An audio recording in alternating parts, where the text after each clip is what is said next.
আগের দিন বলেছিলাম যে আগে যে একদিনই তো ক্লাস নিয়েছি সেদিন তোদের শিক্ষার যে সংকীর্ণ অর্থ, আর তারও আগের দিন প্রথম দিন বলেছিলাম যে শিক্ষার ধারণা সম্পর্কে আমরা কি বুঝি। শিক্ষার ধারণা যে শিক্ষা একটা বিমূর্ত ধারণা, যে বিমূর্ত মানে যে জিনিসটা দেখা যায় না, ছোঁয়া যায় না, ধরা যায় না, কিন্তু যার অস্তিত্ব আছে আমরা জানি।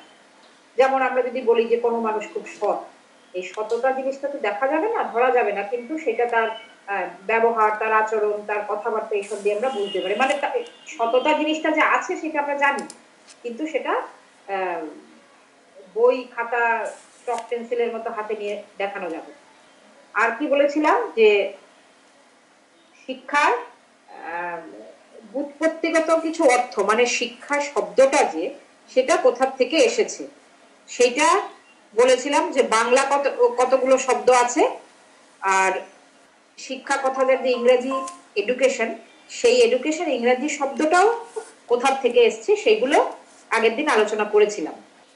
আজকে একটু বেশি জন আছিস তাই আমি আগেরগুলো একটু একটু করে বলে দিচ্ছি আবার।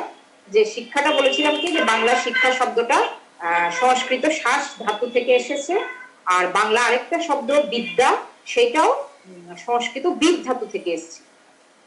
আর ইংরেজি যে এডুকেশন শব্দটা সেটা ল্যাটিন তিনটে শব্দ থেকে এসছে ধরা হয়। কি কি? একটা হচ্ছে এডু কেয়ার, কেয়ার মানে পরিচর্যা করা, প্রতিপালন করা, এরকমের জিনিসকে বোঝায়, তা এডু কেয়ার। আর আরেকটা হচ্ছে এডুকেটাম, যার মানে হচ্ছে টিচিং, মানে টিচাররা যে কাজটা করে থাকেন সেটা হচ্ছে তার মানে।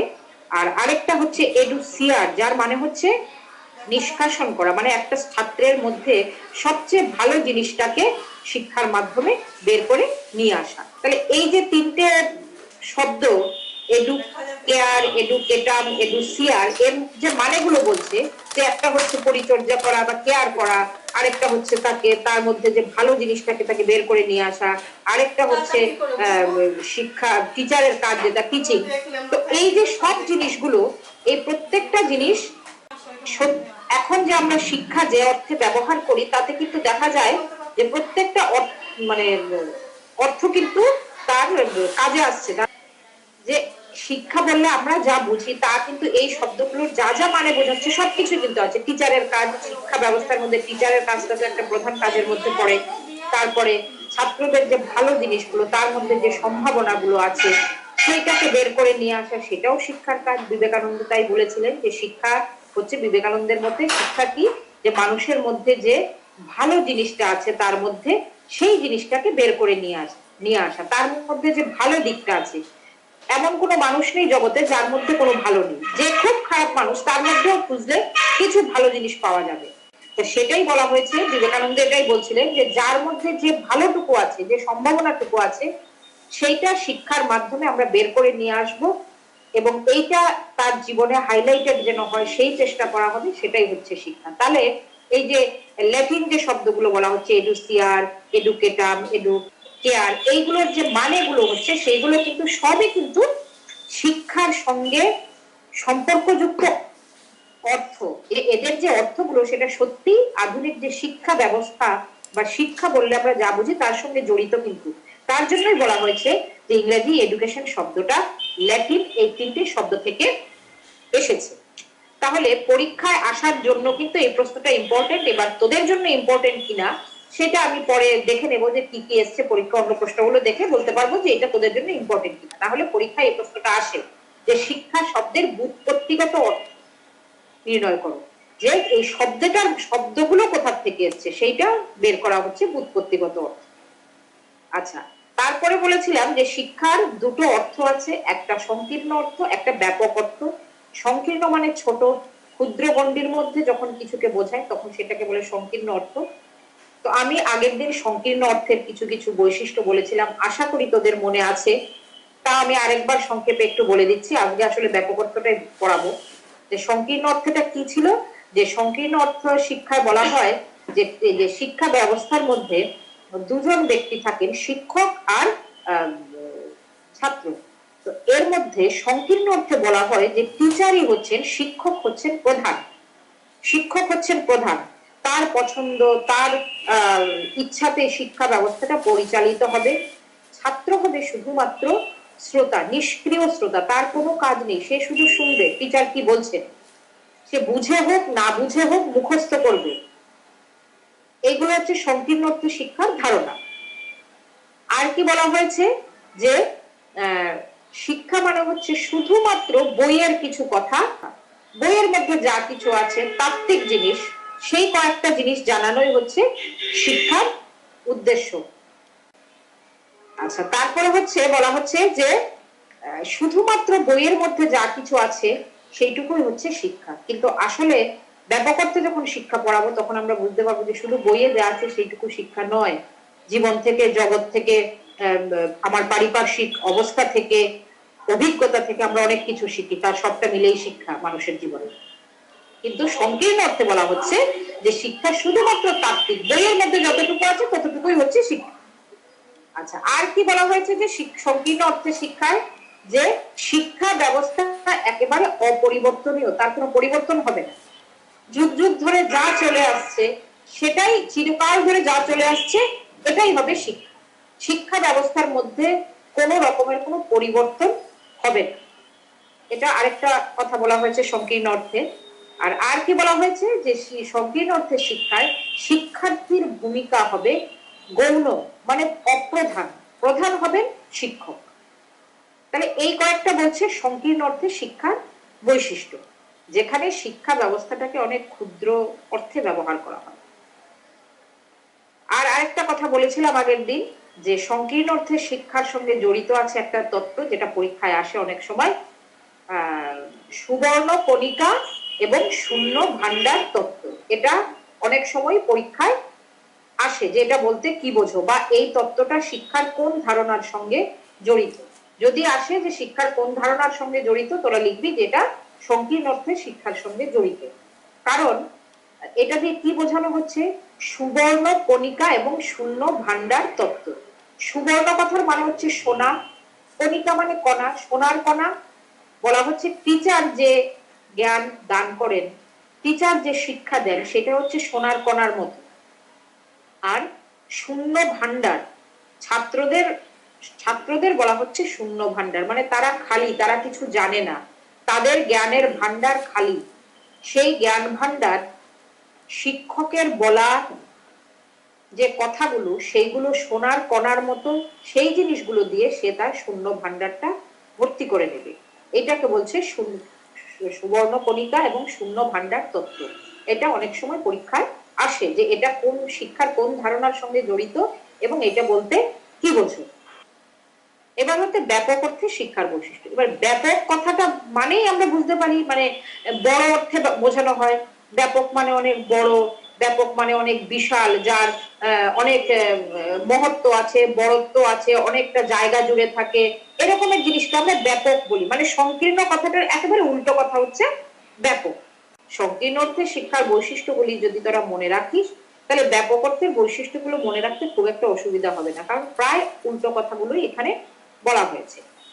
এই যে ব্যাপক অর্থে শিক্ষা, সেটা কোনো সময়ের মধ্যে কোনো বয়সের দ্বারা সীমাবদ্ধ নয়। ব্যাপক, তার বিশালত্ব, সারা জীবন ধরে আমরা যা শিখি সেই ধরনের শিক্ষাকে বলা, সেটাই হচ্ছে ব্যাপক অর্থে শিক্ষা। যেমন রামকৃষ্ণ বলেছিলেন যে আমরা যতদিন বাঁচি ততদিন শিখি। এই যে কনসেপ্টটা, এই ধারণাটা, এটাই ব্যাপক অর্থে শিক্ষার ক্ষেত্রে প্রযোজ্য। যে শিক্ষার কোনো বয়স নেই, কোনো মাপকাঠি নেই, কোনো সময়কাল নির্দিষ্ট নেই, যে কোনো সময় মানুষ যে কোনো কিছু শিখতে পারে। একটা 70 বছরে একটা মানুষ ডিকশনারি দেখে একটা ইংরেজি শব্দ শিখতে পারে। এই যে আমি একটা উদাহরণ বলছিলাম যে শেখার কোনো বয়স নেই, কোনো সীমা নেই, এই যে ধারণাটা, এটাই হচ্ছে ব্যাপক অর্থে শিক্ষা। যত পণ্ডিত ব্যক্তি হন না কেন, তিনি কিন্তু সব জ্ঞান তার আয়ত্তের বাইরে। তিনি যে বিষয়ে যে পণ্ডিত ব্যক্তি হন, তিনি ওই বিষয়ের খুব কম কিছুই কিন্তু জানেন আসলে। তাহলে জানার তো কোনো শেষ নেই। যারা বিশ্ববিদ্যালয়ে পড়াচ্ছেন, যারা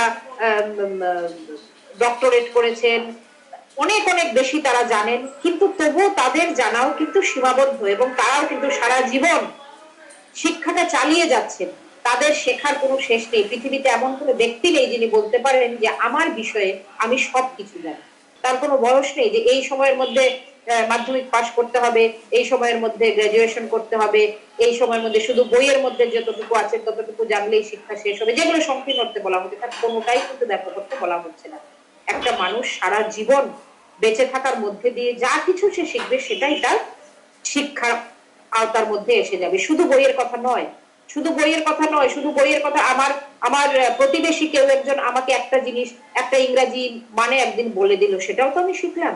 তাহলে ব্যাপক অর্থ মানে আমার অভিজ্ঞতা থেকে, আমার পরিবেশ থেকে, আমার চারপাশের মানুষের কাছ থেকে, আমার খেলার মাঠ থেকে, আমার লাইব্রেরি থেকে, শুধু ক্লাসরুমের মধ্যে নয়, যা কিছু আমি শিখবো এই সবটা মিলেই কিন্তু আমাদের শিক্ষা, এবং এই শিক্ষার কোনো শেষ নেই। সারা জীবন, সারা জীবন ব্যাপী এই শিক্ষা, সারা জীবন ধরে মানুষ লেখাপড়া করতে মানে কিছু শিখতে পারে, সেটা ডিগ্রির সঙ্গে সম্পর্কিত কিছু নয়।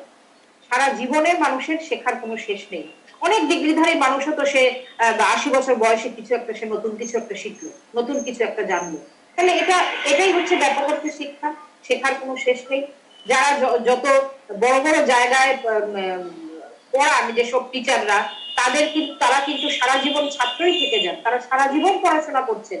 এবং বলা হয় যে টিচারদের লেখাপড়া কোনোদিন শেষ হয় না, কারণ তাদের নিজেদেরকে আধুনিক যত যত কিছু শিক্ষার যে আপডেট হচ্ছে তার সঙ্গে টিচারকে তার সঙ্গে অ্যাডজাস্ট করে থাকতে হয়, টিচারকে সেগুলো জেনে রাখতে হয়, কারণ তাদের কাজ হচ্ছে স্টুডেন্টদের জানানো।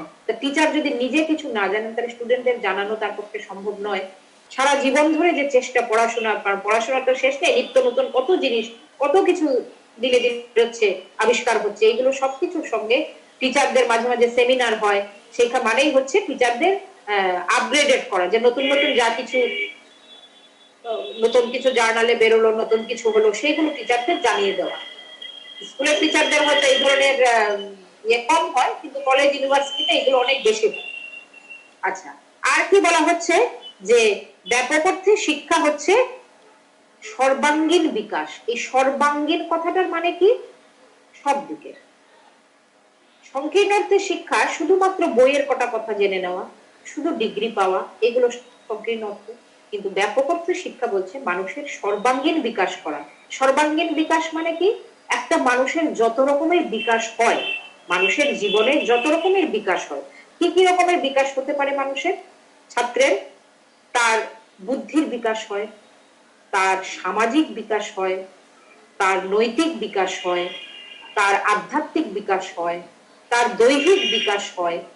এই যে বিভিন্ন দিকের বিকাশগুলো বললাম, এই বিকাশগুলো শিক্ষার মাধ্যমে তার মধ্যে নিয়ে আসা, এটাই ব্যাপক অর্থে শিক্ষার একটা বৈশিষ্ট্য।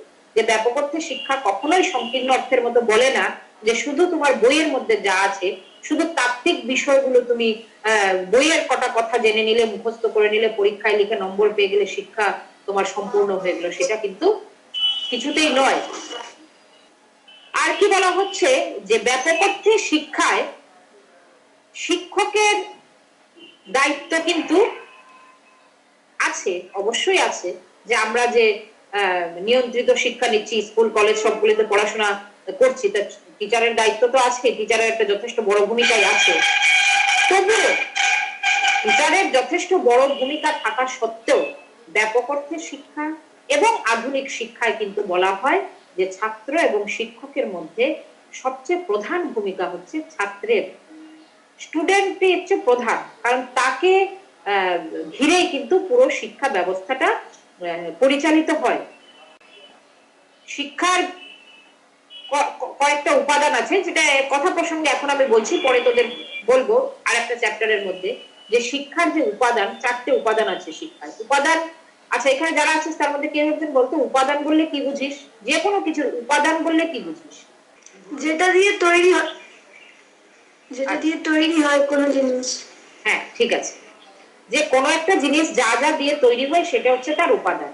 তোরা পড়েছিস 9 এ 10 এ যে জল হচ্ছে হাইড্রোজেন আর অক্সিজেন দিয়ে তৈরি হয়, তাহলে জলের উপাদান হাইড্রোজেন আর অক্সিজেন।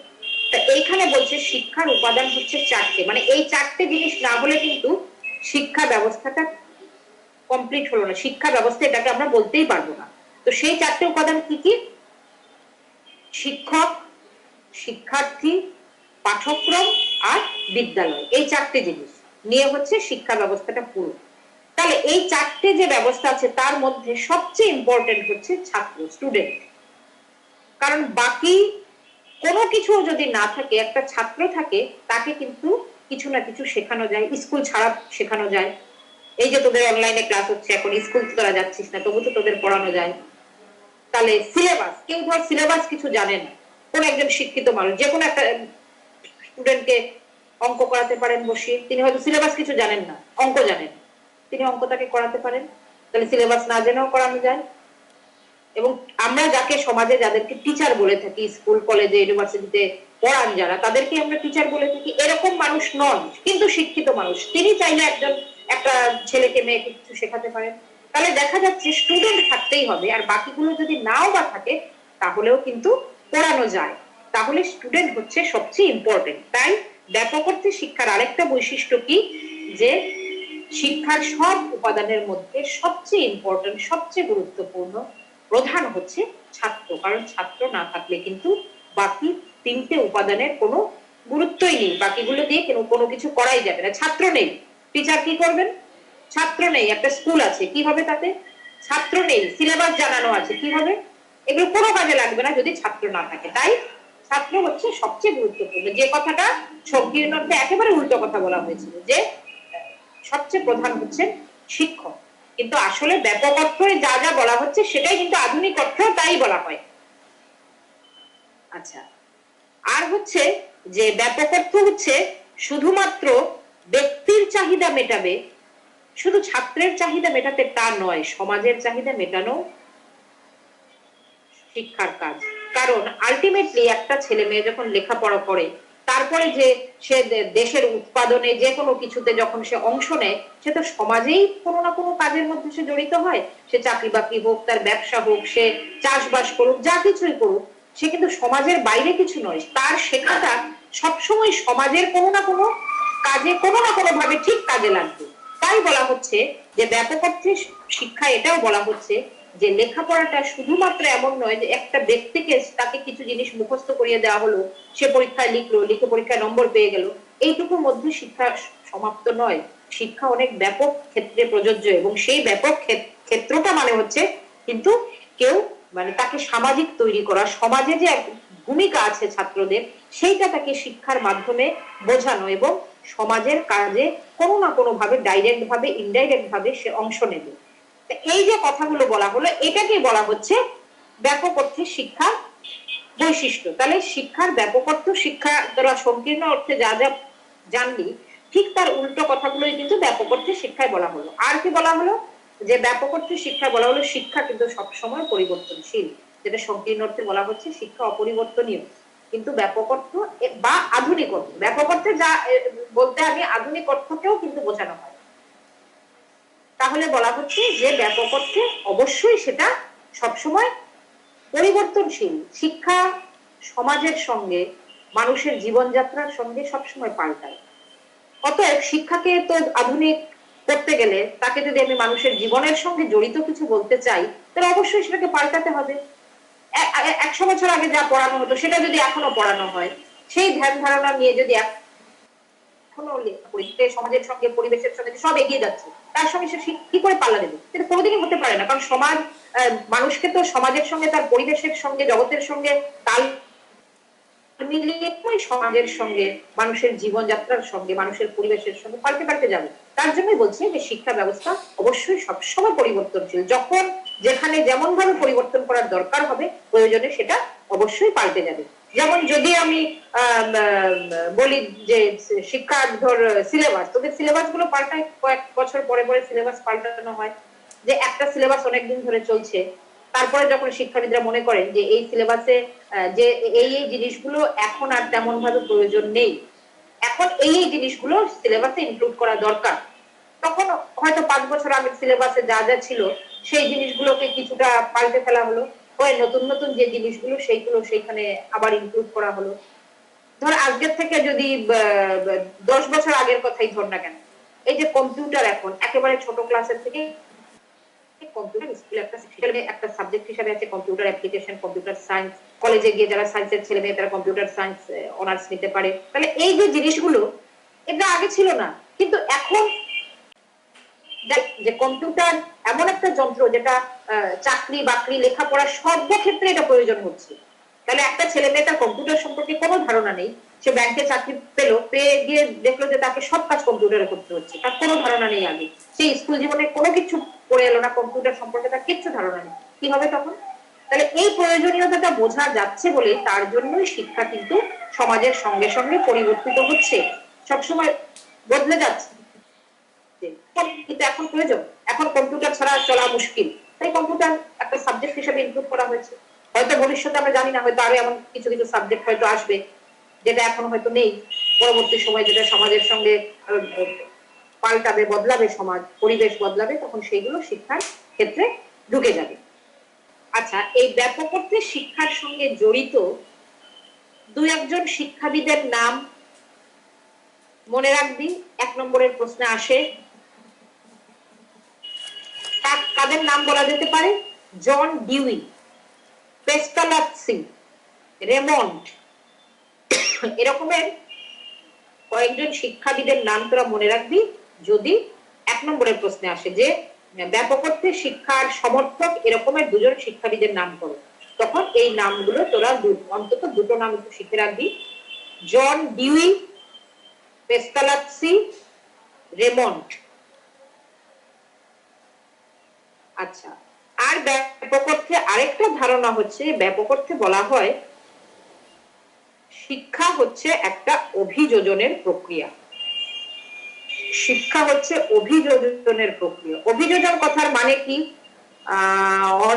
নিন্দিতা বলতো, অভিযোজন কথার মানে কি?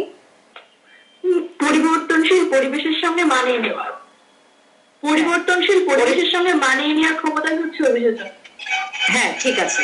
অভিযোজন মানে পরিবর্তনশীল পরিবেশের সঙ্গে আমরা মানিয়ে নিতে পারা। তো বলা হচ্ছে ব্যাপক অর্থে শিক্ষা, এটাও বলা হয় যে শিক্ষা হচ্ছে একটা অভিযোজনের প্রক্রিয়া, যে যার যথার্থ শিক্ষিত মানুষ যে কোনো পরিবেশে গিয়ে সে মানিয়ে নিতে পারে। কারণ এই অভিযোজন করতে গেলে বুদ্ধির দরকার হয়। সর্বাঙ্গীন বিকাশের মধ্যে আমরা জানি যে একটা হচ্ছে বুদ্ধির বিকাশ। তাহলে যে কোনো পরিবেশে পরিস্থিতিতে মানিয়ে নিতে গেলে কিন্তু বুদ্ধি লাগে। আমার যে পরিবেশে থাকার প্রয়োজন, কিন্তু আমার পরিবেশটা ভালো লাগছে না, কিন্তু আমার দরকার, এখানে আমাকে 2 ঘন্টা থেকে যেতেই হবে, এখানে আমাকে 2 ঘন্টা থেকে যেতেই হবে, এরকম একটা পরিবেশ, আমার ভালো লাগছে না পরিবেশটা, কিন্তু আমাকে থাকতে হবে, আমার দরকার। তাহলে যে বুদ্ধিমান সে কিন্তু যেভাবেই হোক সে নিজেকে বুঝিয়ে নেবে যে আমার এখান থেকে এই 2 ঘন্টার এই সেমিনার, এই ক্লাস, এই জায়গাটা থেকে যা যা জানার আমার জেনে নিতেই হবে, কারণ এটা আমার দরকার। আমার ভালো লাগছে না, এখানে যারা এসছে আশেপাশের লোকজন তাদের আমার একদম ভালো লাগছে না, আমার এখানে থাকতে ইচ্ছে করছে না। কিন্তু যে বুদ্ধিমান সে নিজেকে বুঝিয়ে নেবে যে আমি এখানে সারা জীবনের জন্য তো থাকছি না, 2 ঘন্টার জন্য আমাকে যতই আমার কষ্ট হোক, যতই আমার খারাপ লাগুক, এখানে যে আলোচনাটা হচ্ছে সেটা আমাকে শুনে আমি চলে যাব। অথবা আমার যদি পরিবেশটা খারাপ লাগেও বা আমি এখান থেকে মানে আমি এখানে থেকে এটা শুনেই যাব। আর বুদ্ধি কম লোকেরা কি বলবে, ধুত আমার একদম ভালো লাগছে না, আমি চলে যাচ্ছি বলে সে চলে গেল, আলটিমেটলি সে লুজার হলো, আলটিমেটলি তারই লোকসান হলো। যে বুদ্ধিমান সে কিন্তু থেকে গেল, সে কিন্তু জানে যে এই পরিবেশটা আমার ভালো না লাগলেও আমাকে এখানে থেকে যেতে হবে, আমি সারা জীবনের জন্য এখানে থাকতে আসিনি। সেটা সে বুদ্ধি দিয়ে তার এই যে পরিবেশের সঙ্গে মানিয়ে নিচ্ছে, সেই ক্ষমতাটাকেও ব্যাপক অর্থে কিন্তু শিক্ষা বলা হচ্ছে।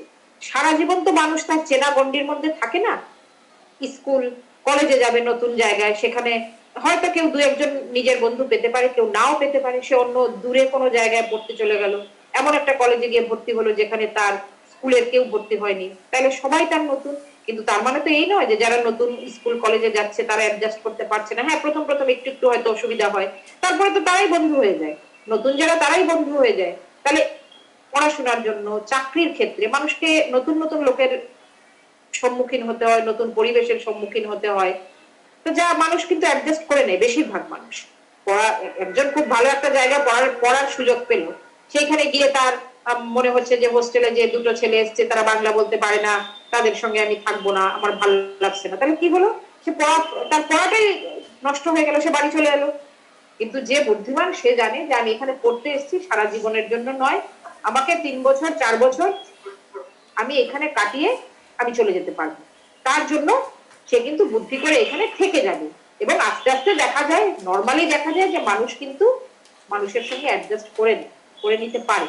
তাহলে এই যে মানিয়ে নেওয়ার যে ক্ষমতাটা, এটাকে বলা হচ্ছে অভিযোজন, এবং বলা হচ্ছে যে প্রকৃত শিক্ষা কিন্তু মানুষকে এই ক্ষমতাটা করে দেয়, যেটা সংকীর্ণ অর্থে করে দেয় না, ব্যাপক অর্থে করে দেয়। কারণ সেখানে ব্যাপক অর্থে মানুষের সারা জীবনব্যাপী শিক্ষাই হচ্ছে প্রকৃত শিক্ষা। তো সারা জীবনে তো মানুষ কত, শুধু বইয়ের কথা নয়, শুধু বইয়ের থেকে মানুষ শেখে না, ব্যাপক অর্থে যেটা বলা হয় যে আমরা তো আমাদের আশেপাশের পরিচিত পরিজন, আমার অভিজ্ঞতা, আমার চারপাশের লোকজন, সবার মাঝখানে থেকে আমি লেখাপড়াটা সবকিছু আমি শিখি। তাই বলা হচ্ছে যে সংকীর্ণ কি বলে, ব্যাপক অর্থে হচ্ছে যে সারা অভিযোজন করা, যে আমাদের নতুন নতুন পরিবেশের সঙ্গে, নতুন মানুষের সঙ্গে যে মানিয়ে নেওয়ার যে ক্ষমতাটা, সেটাও কিন্তু ব্যাপক অর্থে শিক্ষায় বলা হয় যে এটাও কিন্তু একটা শিক্ষা। আচ্ছা, তাহলে আজকে এইটুকু থাক। সামনের দিন মানে সামনের বৃহস্পতিবারে আবার 1টা থেকে ক্লাস হবে, এখন থেকে মানে 1টা থেকে ক্লাস নেব। তো সামনের বৃহস্পতিবারে এই সংকীর্ণ অর্থে শিক্ষার বৈশিষ্ট্য আর ব্যাপক অর্থে শিক্ষার বৈশিষ্ট্য, এইগুলো একটুখানি দেখে আসবে, আমি জিজ্ঞেস করব। সংকীর্ণ অর্থে শিক্ষার বৈশিষ্ট্য, ব্যাপক অর্থে শিক্ষার বৈশিষ্ট্য, ঠিক আছে? বইটই তো জোগাড় করেছিস তো? ঠিক আছে, তাহলে সামনের দিনে আমি পড়া দিয়ে দিলাম, সংকীর্ণ অর্থ আর ব্যাপক অর্থে শিক্ষার বৈশিষ্ট্য। সবাই দেখে আসবে, আমি ক্লাস শুরুর আগে আগে পড়া ধরবো, তারপরে পড়া শুরু করবো, ঠিক আছে?